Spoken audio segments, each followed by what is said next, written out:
Hey guys, and welcome to my channel or my website or my blog or wherever you might be viewing this video. I have recently created a Photoshop action set called Lake Erie Summers, and I made this set based on the way I generally edit the photos that I take on my yearly trips to Lake Erie and the few times that I've been to the ocean. And I made these because people have always asked me how I edit those photos. And editing water photos for me is a really personal thing because I have such a passion for the ocean and for the lakes and Lake Erie in particular. If you know me, you know how important Lake Erie is to me. And so I didn't really want to share that with anybody.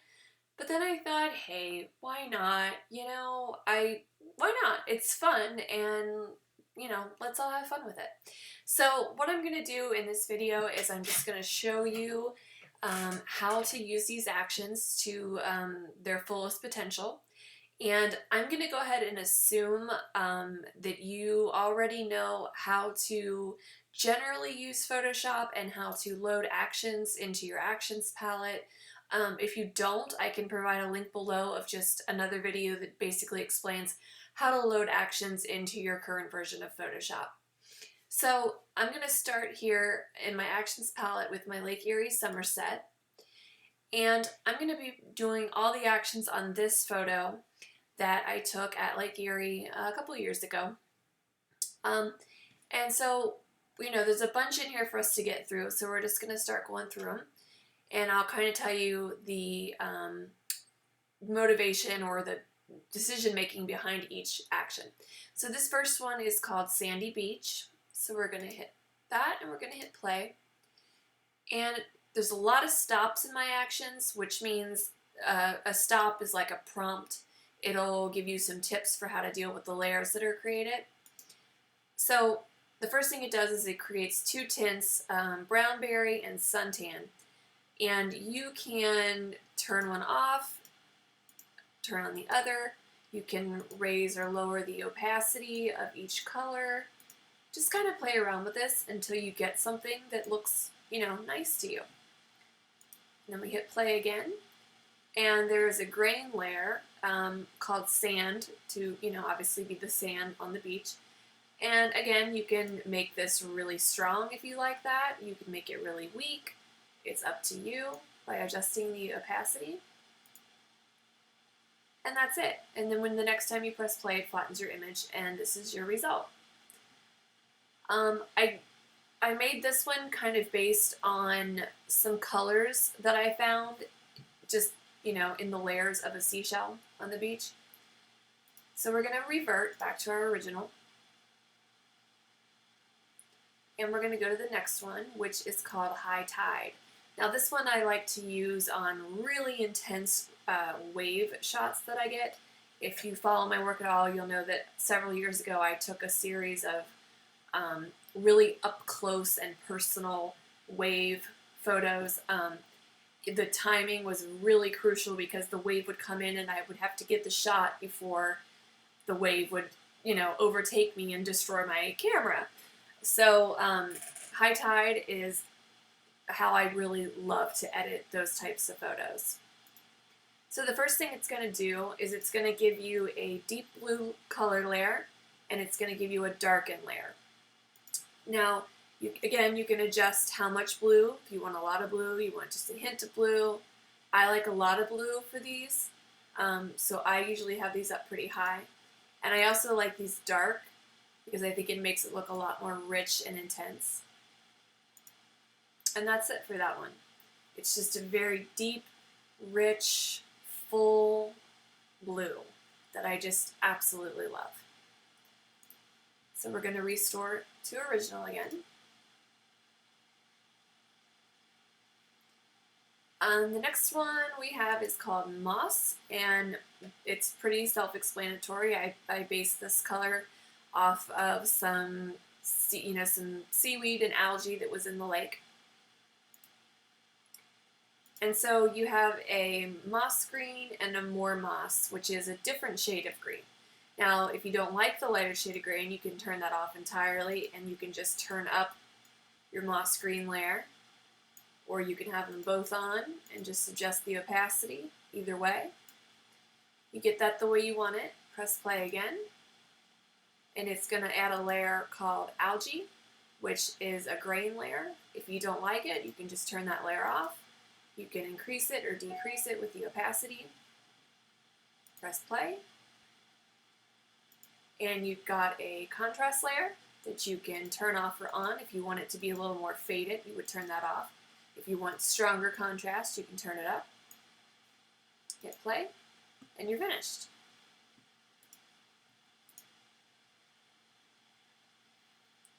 And next up we have Thunderstorm. Thunderstorm took me a really long time to create. I was trying to emulate, and you know, there's only one Sally Man, but I was trying to emulate the color tones in Sally Mann's glass negatives, and I tried and tried and tried, and this was the result that I felt was the closest for me. So this is called Thunderstorm. First thing it does is it darkens your image. You hit play again, and it's going to give you that tint that you see in her prints. And if you don't like the tint, you can turn it off, but then you basically just have a black and white, and I'm really going for this tinted black and white. But if it's too strong, you can pull it down. I like it all the way up. I think that the way I made this, at least for my photos, is exactly how I want it, so I really don't tweak these very much. And that's all for that one.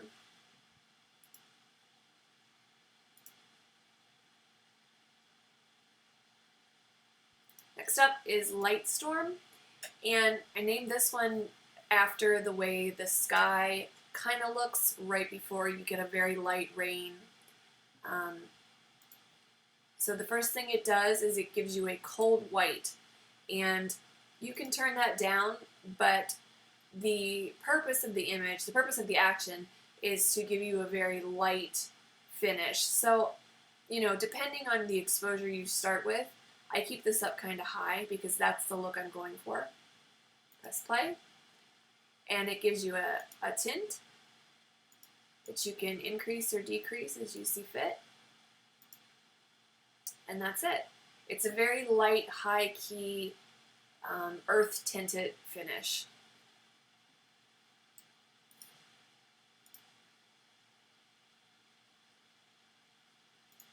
Next up we have Buried Treasure. And this one gives you some colors to play around with. It gives you some blues, some greens, a gold, and a light gold. And this is super customizable because if you don't like any of these tones, you can just turn them off. You can adjust the opacity of each one. You know, you can really, if you like it more green and less gold, you can turn off the slightly golden layer, or you could leave it on and just turn it down really low if you just want a hint. Like you can see here in the white, there's the hints of gold that kind of come up in the bubbles. So this one is super customizable. So you get all those the way you want them, hit play, and you're finished.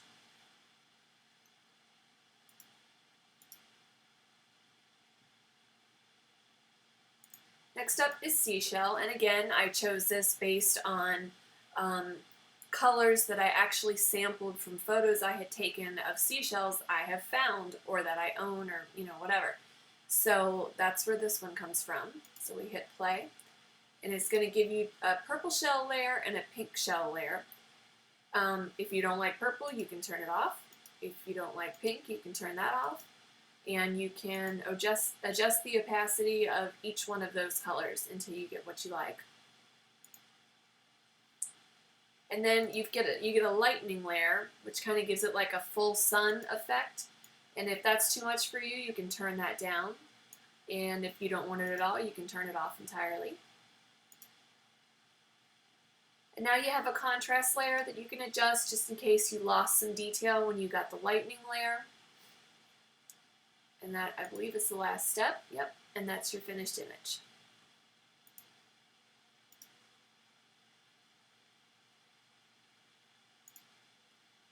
Next up we have Mermaid Tail, and this one is one of my absolute favorites. I just love it. And if you know me, again, you know how obsessed I am with mermaids, life goals, hashtag career goals. If I could live at the bottom of the ocean and not die and have a fin, I would sign up today. So Mermaid Tail is based on the colors that I always see in my mind when I think of mermaids. And I think of either a glistening sea green or a really pretty goldfish orange. So keeping that in mind, that's how this action was created. And you get a curves layer, you get a sea green layer, a mermaid tail layer, and a more sea please layer. So if you like your mermaids more on the green side, you can turn off the orange and you'll get this really pretty sea green turquoise mermaid color. And if you like your mermaids to have a goldfish color tail, you turn off both of the greens and turn on the mermaid tail. And then if that's too strong for you, of course you can reduce that. Your curves layer is going to adjust your darkness and your lightness, so you can adjust the opacity of that layer as well. And you can have it either way. So there's really 3 separate actions in this one. And it's super customizable. And when you get what you want, so I'm going to go with the gold tail for this one. Hit play, and you're finished.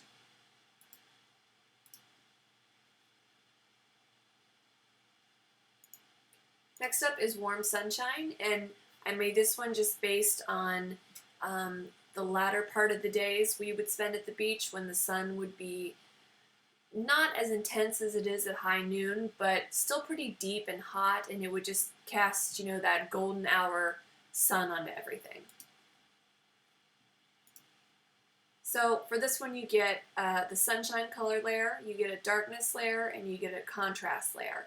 So if that's too sunny for you, again, you can pull it down.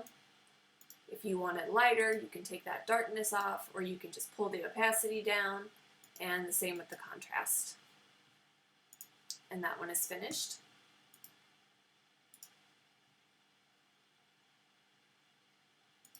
Next up we have Pebbles on the beach. I went to Maine a few years ago, and on the beach I took a photo of just all the stones that were right in front of me, and it's one of my favorite photos.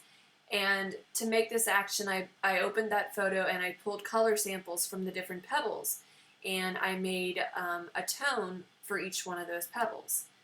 So you run this, and it's going to give you 5 different color tones to pull from. So my feeling is if you leave them all together, this is what you're going to get, which really doesn't look like much. So what I always do is, depending on the photo I have, I start with all of them turned off, and then I start up here at the top and see how I feel about each one. So you have this option, this option, this option, this one. This one's very subtle. This is if you just wanted a little bit of a color tone difference to your image. It's very, very subtle. And this one. So then you decide on the one you want, and like with everything else, you can, you know, adjust the strength of it using your opacity for that layer. And then you're finished.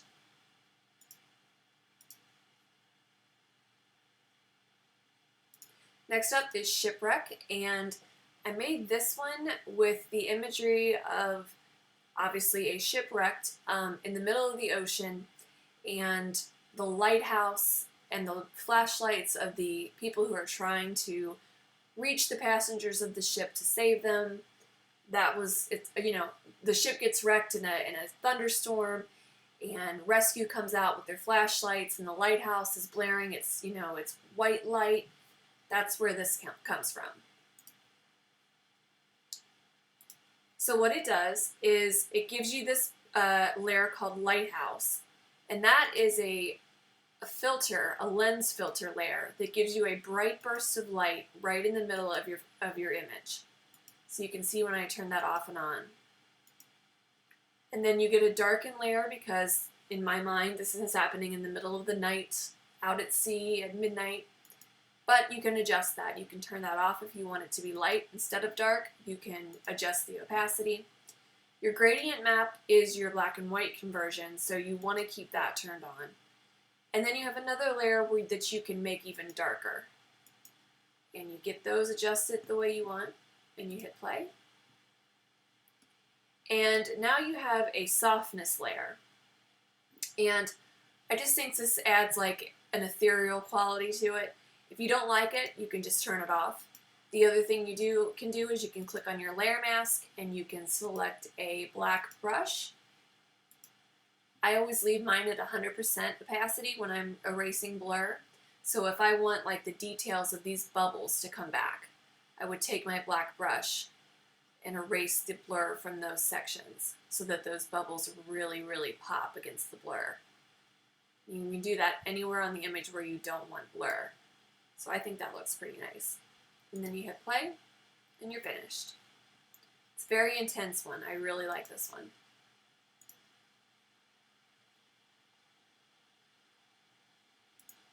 Next up we have Low Tide, and I made this one based on kind of the period of light before Twilight, which, as you'll see, Twilight is our next action.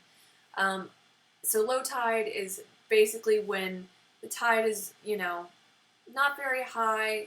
Everything is kind of getting a little chilly and dim. And so the first thing it's going to do is going to give you a layer called Cold Chills. And that's an intense layer. You can turn it off if you don't like it, or you can just turn it down to about, you know, whatever you like. Then you have a lighten up layer if you want it even lighter. You can pull that down to where you want it. And then you have the blue layer, which is what gives it that really cold, the cold blue combined with the cold chills and the lighten up. You're supposed to feel really chilly and like you need a sweater and like the sky is, you know, slipping away, but there's still a little blue left in it to reflect off the water. That's the feeling for this image. Now, you do get a contrast layer if that was too much lightness for you. You don't have to use it, but if you want to, you can use it. You can pull it down or, you know, make it lower or higher.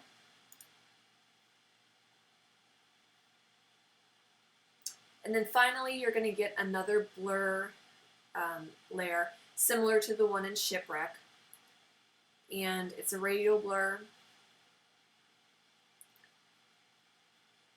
I'm running a lot of programs at once, so it's taking a long time for it to go for me.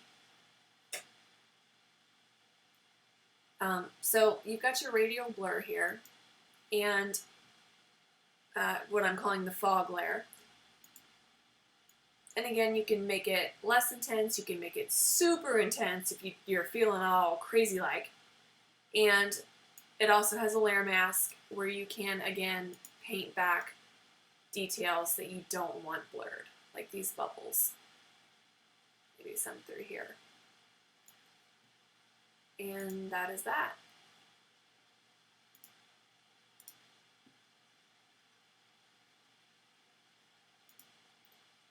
And finally, we have Twilight. It's the end of the day, the beach is closed, it's time to pack it in and go home. So what this is, it's a black and white conversion with some earthy tints and a blue tint to kind of create the twilight effect. So basically you're going to go through and adjust all of these to your liking except the black and white layer. You want to leave that on. You cannot have it to be black and white, but it was created to be a black and white image with these earthen tints and a blue tint as well. So I don't really adjust much on this. That's kind of how I made this action, but obviously everything depends on the image that you're starting with, and this is my image, so this works for me.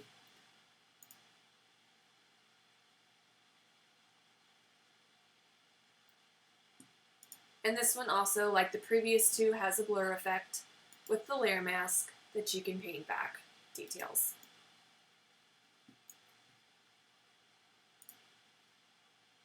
And a contrast layer that you can use or not use, or pull down. And that's it. So that is all for the Lake Erie actions. Now, included with this set is a second set called Lake Erie Summers Extras. And most of these are, well, no, they're extra tools that you could use. So the first one is Crashing Waves. And this one applies the radial blur that we used on a couple of the other actions. But this one you can use if you don't want to run any of those actions, but you want that blur. So this is just that blur all on its own.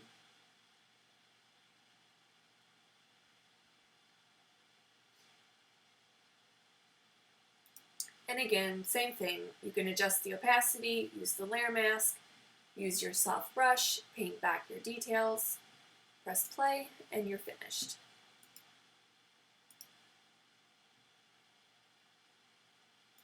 Next up, we have a high key black and white. Now, depending on the exposure of your original unprocessed image, you're going to run this and you're going to be like, oh my lord, that is some white out, blown out crap. And you could very well be right, but I have it turned up because I don't know the exposure of the image that you're editing.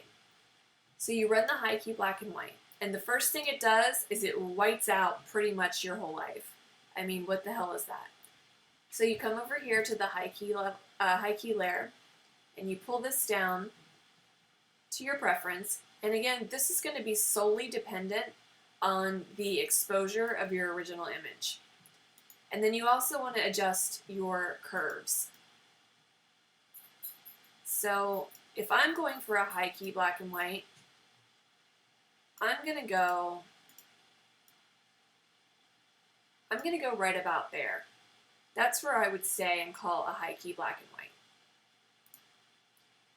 And this adds a blur with a layer mask that you can erase, because in my experiences, a high key black and white looks way too harsh without some softness. But again, you can use your brush to paint back the areas that you want to be, sharply in focus. And then you have that softness on the other parts of the image. And that's all for that one.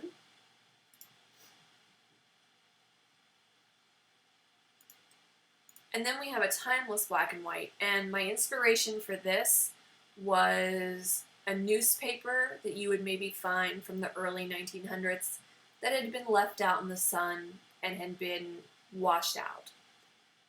Not high key, but washed out. So again, this is all completely customizable. You'll want to keep your gradient map on because that's your black and white conversion. But everything else you can adjust to your taste. And that's the end of that one.